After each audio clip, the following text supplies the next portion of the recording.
விஷயம்டா. அவரு என்னது ஜக்குசான்னு சொல்லிட்டு ஏதோ ஒரு அது என்னத்துக்கு வந்துச்சுன்னு எனக்கு புரியல. அண்ட் செகண்ட் ஹாஃப்ல வந்துட்டு அவர் என்னமோ ஸ்டண்ட் எல்லாம் காட்டிட்டு இருக்காரு. வாட் ஃபார் லைக் திடீர்னு வந்து புத்தர் காட்டுறாங்க. அதுக்கெல்லாம் எதுக்குன்னே எனக்கு புரியவே இல்லை. They wanted to show that he become more powerful with art, martial arts. He learned something. Okay.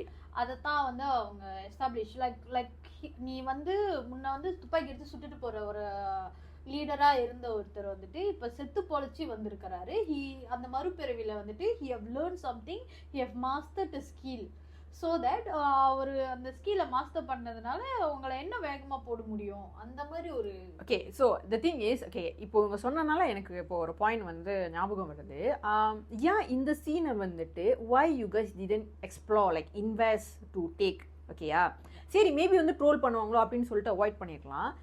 நான் என்ன ஞாபகம் வந்துச்சுன்னு சொன்னேன்னா ஓகே பேசிக்லி இங்கே வந்து முக்கியமான கேரக்டர் வந்து கமலாசன் சார், சிம்பு சரோட கேரக்டர் அண்ட் ஆல்சோ அவங்க தங்கச்சி சந்திராவோட கேரக்டர் ஏன் இன்வெஸ்டே பண்ணலை, ஏன் அவங்களுக்கு சீன் கொஞ்சமாக வச்சிங்க, செகண்ட் ஹாஃபில் தான் வராங்க. That is a very important scene that you have written. அது ரொம்ப நல்லாவே வந்திருக்கணும். Created emotion towards Chandra and சிம்புவோட கேரக்டரைசேஷனுக்கு கொஞ்சம் அவர் இன்வெஸ்ட் பண்ணிருக்கலாம். பிகாஸ் ஏன் நான் சொல்றேன்னா அந்த கதையை அங்கிருந்து ஸ்டார்ட் பண்ணுது. There was a sister and brother. அந்த லவ் கொஞ்சம் காமிச்சிருந்தாலும் பரவாயில்ல.